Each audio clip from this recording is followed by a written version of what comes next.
LinkedIn News. From the news team at LinkedIn, I'm Jessi Hempel, and this is Hello Monday.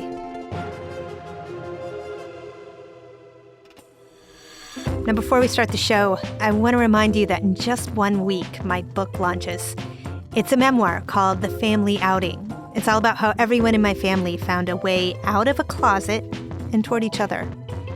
If you've already ordered a copy, thank you. And it should arrive in your mailbox on October 4th. And if you'd like to check it out, you can find it wherever books are sold. And now, the show. Sometimes it feels like everything is awful, all the time. There's the pandemic and climate change, economic uncertainty. And if I forget about any of it for 5 minutes, my phone reminds me. I find myself doom scrolling mindlessly, my heart thumping fast in my chest. Does this happen to you? I've come to think of this state as ambient anxiety. And it'd be easy to think that this feeling is endemic, that it's just here to stay. That's why I've recently become obsessed with happiness. Not as a state, but as a practice. I think it can be a powerful counter to this anxiety all around us. So today, I want to challenge you. I want you to think about how to let go of some of your worry, to cultivate happiness. Today's guest is Dr. Laurie Santos. Laurie is the cognitive scientist who teaches a course called Psychology in the Good Life at Yale. From the day she announced the class, it became Yale's most popular course. And you can now take it for free on Coursera. I invited Laurie to the show because, to be really honest, I wanted a playbook for my own happiness. And she brought it. But like any exercise plan or diet regimen, a commitment to joy takes effort. Here's Laurie. People are thinking about their happiness, their well-being in really different ways. I think the pandemic really just switched up our routines enough that we could start actively questioning, okay, what role does work have in my happiness? Am I happy with the way things are going? Or do I need to make some changes? I think the pandemic kind of taught us that changes were possible in domains where we really just didn't think changes were possible. I mean, a commute is just a thing that happens. Like, you have to go to an office, it's just a thing that happens. You have to wear uncomfortable shoes, just a thing that happens in your work life.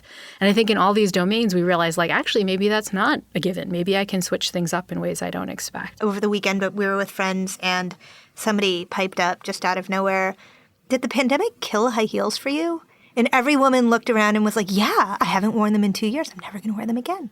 Yeah, Spanx, certain bras, they're just dead to me now. It's just not happening. It's over. Right? It's over. And I think if it can change these, tiny basics, I think it's changed other basics too, right? I think people are questioning whether or not the career path they had for their whole life is the kind of thing that's going to make them happy. I think people are questioning whether the amount of time they're spending at work is the sort of thing they want to keep investing in that's going to make them happy.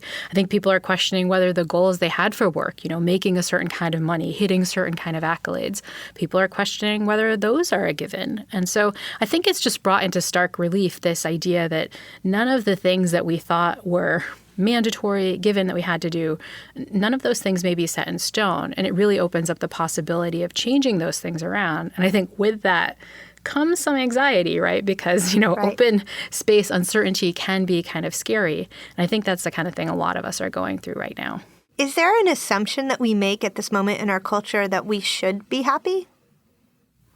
Yeah, I think we've always assumed that we should be happy. I mean, the pursuit of happiness is literally written into the Declaration of Independence, right? It's the kind of thing we've assumed for a long time.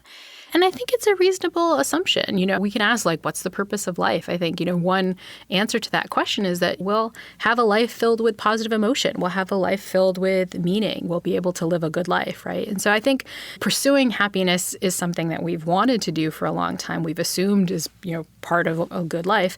And I think it's something that should be part of a good life.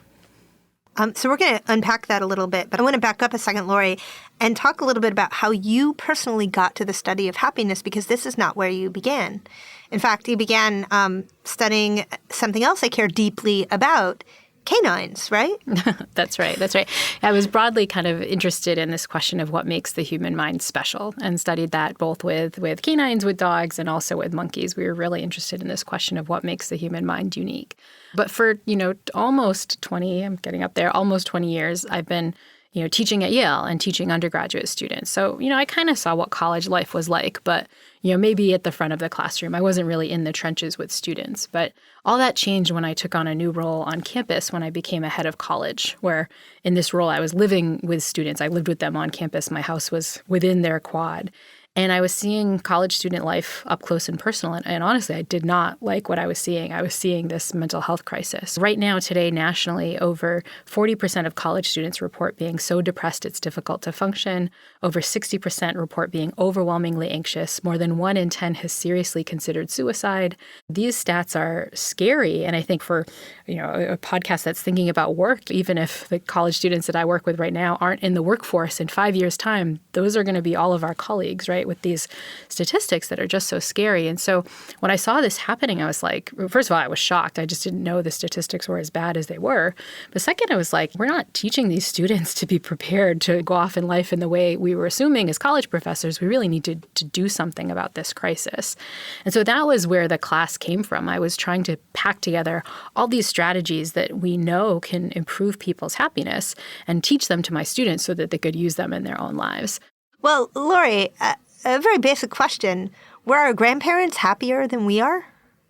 There's lots of data on this. I think definitely young people were much happier 2 generations ago than college student age people are now. We also know a lot about how happiness has changed over time, right? And I think one thing that's striking is if you look back in the 1940s, you didn't have as much material wealth, generally speaking, back then as you do now. We didn't have iPhones and dishwashers and all this stuff that's supposed to make our lives easier.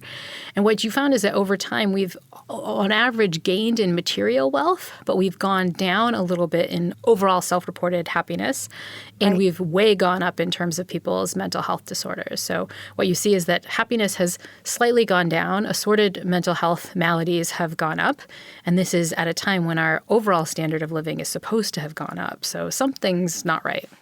Another thing that was very different a couple of generations ago was that I didn't have the immediate, consistent, constant access to media to show me all of the things that I didn't have.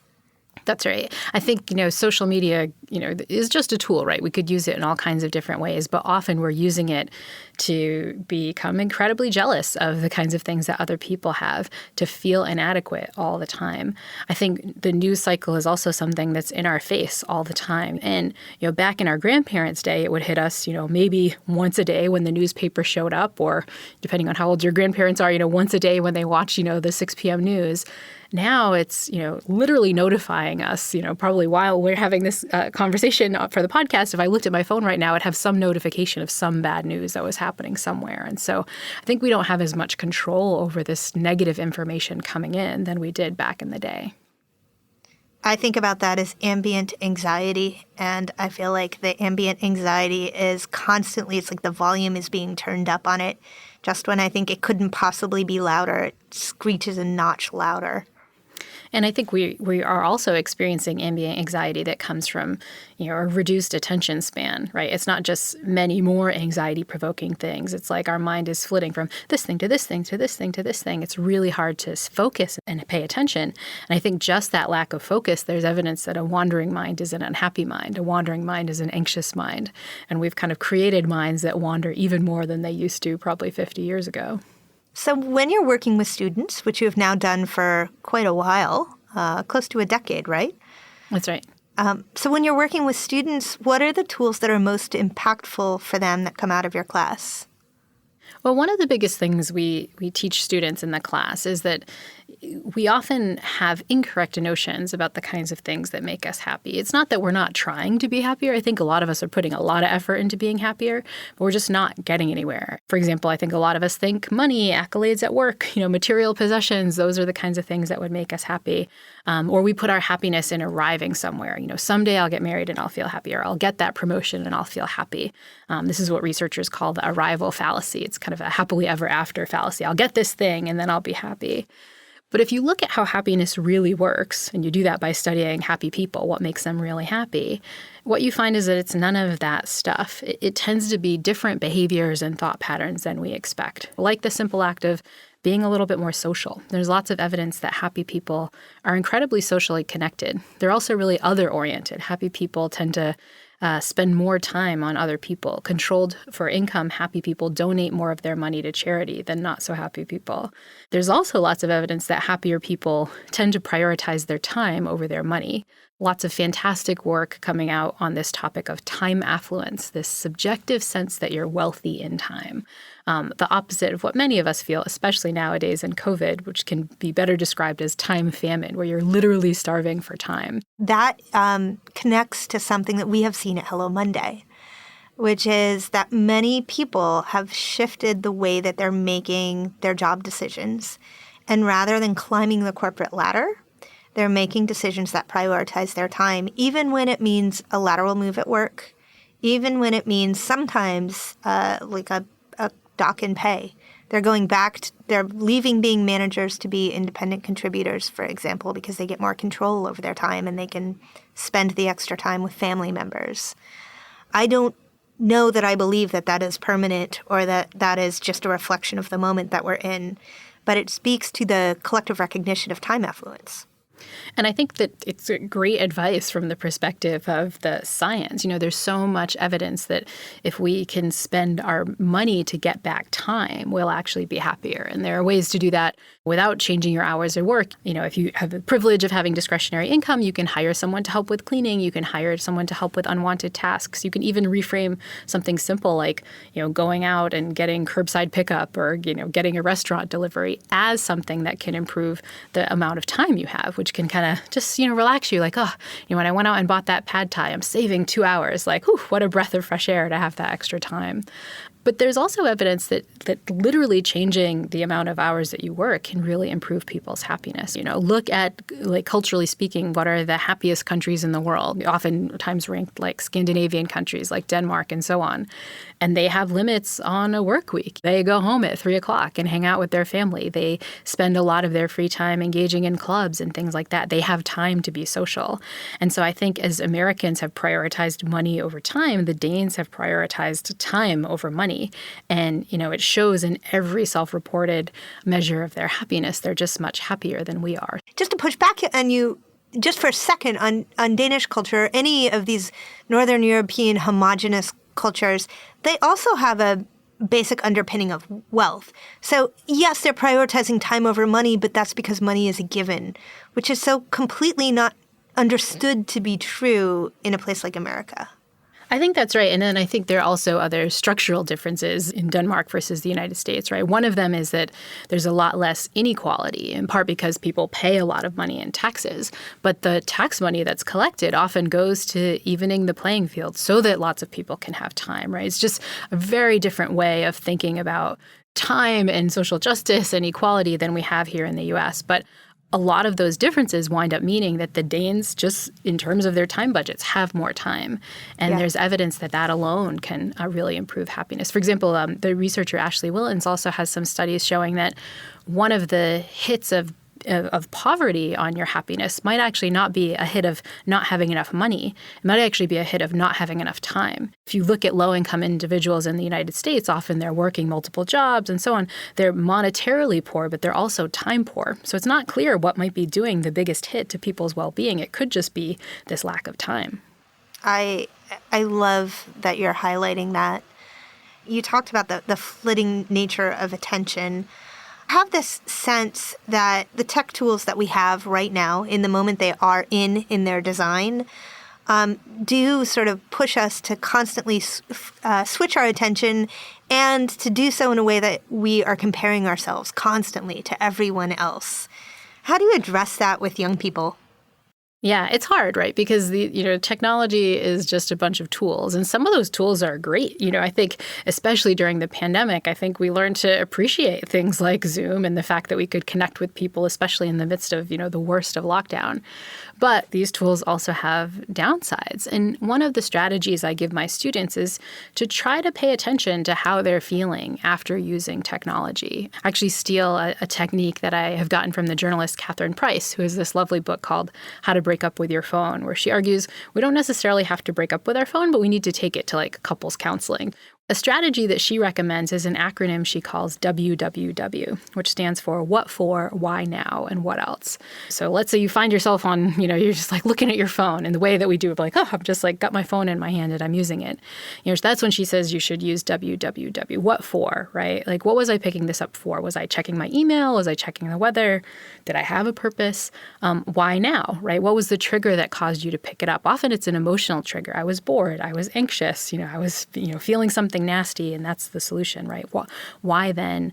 But the most important question, I think, is the last W, which is what else, right? What's the opportunity cost of picking up that phone? Maybe it's a conversation with your spouse. Maybe it's paying attention to the lovely weather outside or just taking a breath. What are you missing because you're on that phone? And I love that strategy because what it does is it forces us to mindfully pay attention, not just to why we're using our devices, but the emotional outcomes that we get from those devices. Are they making you feel good or are they not? And then that can sometimes convince you of like, maybe I want to do less of this kind of thing on my phone and more of this other kind of thing. We're going to take a quick break here. When we come back, more about happiness with Dr. Laurie Santos.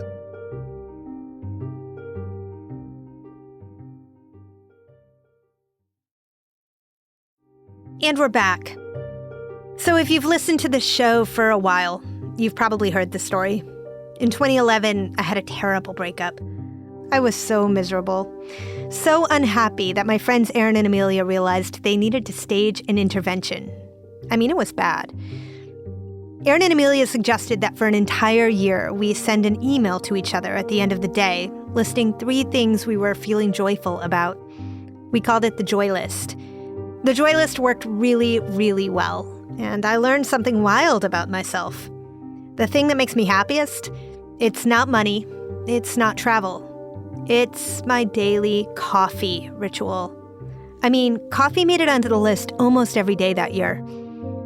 I told Laurie the story, and then I asked what the heck was going on. Why did that practice work at all? And why so well? Here's Laurie. A couple of things are going on. One is that we're training your attention towards more positive things. Our natural state is what's known as a negativity bias. Our natural spot that attention goes to is the nasty stuff. And that's good, right? Probably saved us evolutionarily. But it's not a great thing for our happiness. So this act of paying attention to the joys in your life winds up changing your attentional bias. You got to look for the joys because you got to find some to send at the end of the day. And that means when you start looking, you end up finding them. But it sounds like you're also doing something else, which is changing your attitude.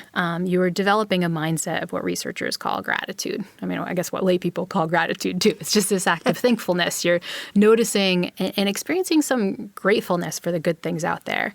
And I think you're not alone on the coffee, Jessi. Like, this is the kind of thing that, like, if I look at my own gratitude list, which is a technique I use with my students, write down 3 to 5 things you're grateful for every day. Like, coffee is surprisingly makes the list like, more. It's like my husband and coffee are kind of tied like on the list, or these things that I like really love in life.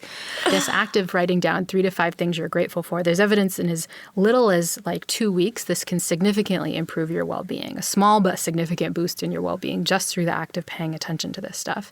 And this is a spot where I think, we can use gratitude not just in our own lives, but also in the workplace. For example, there's evidence that expressing gratitude to the people around you not only boosts your own personal well-being, but can improve other people's performance, right? When people hear that you're grateful for what they do, that gives them more intrinsic motivation to do what they were doing before.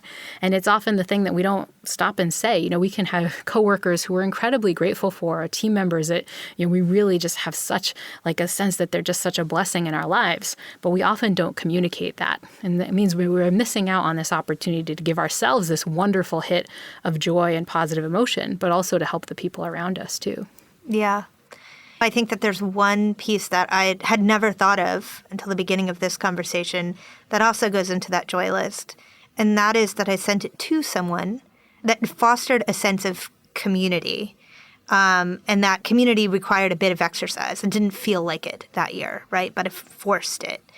And we're living in a moment where we hear a lot about belonging and people feeling a lack of belonging and less belonging than they have felt. How do you encourage people who just don't feel like it to be out there in community? Or do you? No, definitely. I mean, again, one of the easiest happiness hacks you can engage in is just to become more social, to reduce your loneliness, to get a crew, whether that's a community of people who like the same books as you or want to share delights with you, or, that ride or die bestie that you never see because you're too busy, right? Changing those things around so you're more social and can engage your belonging is incredibly important for our happiness. But I'll be honest, I'm with you. It doesn't feel like it sometimes. You just kind of I've had a long day at work and, too many things are going on. It's the end of the day. I just want to plop down and watch Netflix. Every intuition in my body is do not call a friend. That would be so much work. What a pain, right? But again, this is a spot where we just continue to see our minds are going the wrong way. We're trying to make ourselves happy. We're just doing it the wrong way. And one domain where we do that a lot is in our leisure. We often want to do something that's relaxing, but putting in the work to, for example, be social, to engage a little bit more, to get into flow. These are the kinds of things that we know would make us so much happier. And so I guess my advice is if you try it and you mindfully pay attention, you'll probably notice that you feel better once you do it. It just, it occurs to me that so much of what you're talking about was built into my parents' lives in a way that it is not built into mine, because they had automatic commitments to institutions that don't exist in the same way in my life. And I don't think that's about me as an individual. I think it might be generational.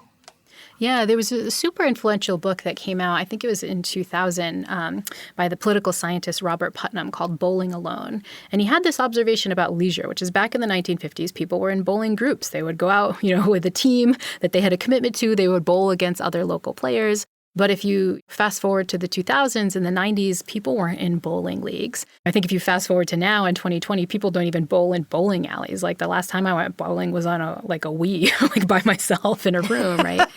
And I think these transitions matter. I think there's lots of evidence that there's just less engagement in groups, whether that be Rotary clubs or church groups or what have you, right? We just do that less now than we did in our parents' generation. And I think additionally, this has gotten worse because, our screens are really entertaining. We don't necessarily need to get out and even see individual friends anymore because we have a lot to entertain ourselves, online. And I think, again, we assume that scrolling through our Instagram feed or watching some TikTok videos is going to give us the social connection hit. But in practice, it just doesn't work the same way. It's kind of nutritionless in terms of our actual social connection. Well, Laurie, I think about that a lot right now in terms of what it might mean to parent teenagers, particularly coming out of the pandemic, and teenagers who actually, for good reason, actually had to have a lot of their social interactions happen in a digitally intermediated way for a couple of years, and now we're accustomed to it. How do you think about the young person who says, well, all of my friends are in this game. I hang out in this game after school and I'm hanging out with my friends. Does that count toward my happiness? Yeah, it kind of depends. I mean, what the evidence suggests is that you can actually get a boost of social connection online if you're connecting in real time. What I mean by in real time, we're having this conversation over a podcast software. We can see each other. We can hear each other talking in real time. It might not be as good as if we were in the same studio together, goofing around, but it's pretty good. If you and I were having this conversation and we'd have to send each other a video or we were doing it by text, our brains just don't register that in the same way as we'd register a in real life conversation. So even if you're playing a video game together, but you can talk to each other using a headset where you hear other people's voices and it's kind of like video game plus phone, that's actually pretty good. Chatting with your coworkers in a Zoom happy hour, that's pretty good. But texting, reading things in a feed, connecting in a way that's not in real time, that lacks voice and facial expressions in the same way a video call might, it's probably not as good. It's tempting because it's easy. And I think this is one thing we see with teens for sure is that, this time has been a lot. They're going to gravitate towards things that feel easier. And that space of not connecting in real time feels much easier, but it's not going to give the kind of proper social connection well-being boost that I think everyone's seeking right now. Right. So, Laurie, I know that you are taking some time off for your own well-being right now. And it would be easy and really kind of trite to say, of course, Laurie's burnt out, happiness is over. But in fact, from what I understand, you actually decided to at least attempt to take the time off before you were burnt out, right? Yeah, I mean, I'll be honest, I was running this residential college in the midst of COVID, and that was like kind of a nightmare, it wasn't an awesome time. And so I was starting to see the seeds of burnout, exactly the kind of thing I talk about with my students. I was noticing, for example, just like physical exhaustion, right? I'd have a good night of sleep and still just be dead the next day, right? And it was kind of more of an emotional exhaustion. Like I just couldn't even imagine putting anything else on my plate, right? Just like so deeply exhausted. I was noticing the second feature of burnout, which is what's called depersonalization, which is kind of like a cynicism, right? Like the normal clients you work with or the coworkers who used to make you happy just kind of annoy you. And so I was noticing these things happening, and I wasn't at full burnout. I was still capable of doing my job, but those changes were telling, and I know the research well enough to know that if I didn't make some serious changes, then the path forward wasn't good, right? If I stayed on the path that I was on, it really wouldn't lead to a good place. Is burnout the opposite of happiness? When we think of burnout, it's important to remember that burnout is kind of a special clinical syndrome. I think we talk about burnout a lot right now, and I think we often don't mean what we think we mean. There's kind of physical exhaustion, there's sort of feeling tired, and then there's this clinical syndrome of burnout, which includes like a very special sense of physical and emotional exhaustion, a very special sense of cynicism and depersonalization, and a real special sense of personal ineffectiveness. You just feel like even if everything went well, your job would lack meaning and so on. And so I think we kind of use the term flippantly, but it's a sort of special clinical syndrome. And so I think we need to be careful when we use that term burnout. It means something particular. And if you're listening to this and you're getting there, taking time off or finding some way to disengage from your work is really essential. Because again, the evidence suggests if you're on the path to burnout and you don't make changes, the outcome's not going to be great. Thank you, Laurie, for joining us for the episode. We've talked about your show and episodes of your show in interviews with other people over the years, so it's nice to have you finally here with us. Cool. Thanks so much for having me on the show. That was professor and podcaster Dr. Laurie Santos. Be sure to check out the Happiness Lab wherever you listen. So, community, how happy are you feeling? And after listening to this episode, what's something new you might be inclined to do to increase your happiness? Let's talk about it, and we'll do our community gratitude practice as well. Join us this Wednesday at 3 p.m. Eastern for office hours. You can find us on the LinkedIn news page or email us at hellomonday@linkedin.com for a link. And as always, if you like the show, please follow and review it wherever you get your pods. Getting new ratings and reviews makes our producer Sarah and I feel ecstatic. Hello Monday is a production of LinkedIn. Sarah Storm produces our show with mixing by Joe DeGiorgi and help from Elias Avalos, Wes Wingo, and Derek Carl. Florencia Iriando is head of original audio and video. Dave Pond is head of news production. Michaela Greer and Victoria Taylor help us increase our happiness each week. Our music was composed just for us by the mysterious Breakmaster Cylinder. Dan Roth is the editor-in-chief of LinkedIn. I'm Jessi Hempel. We'll be back next Monday. Thanks for listening.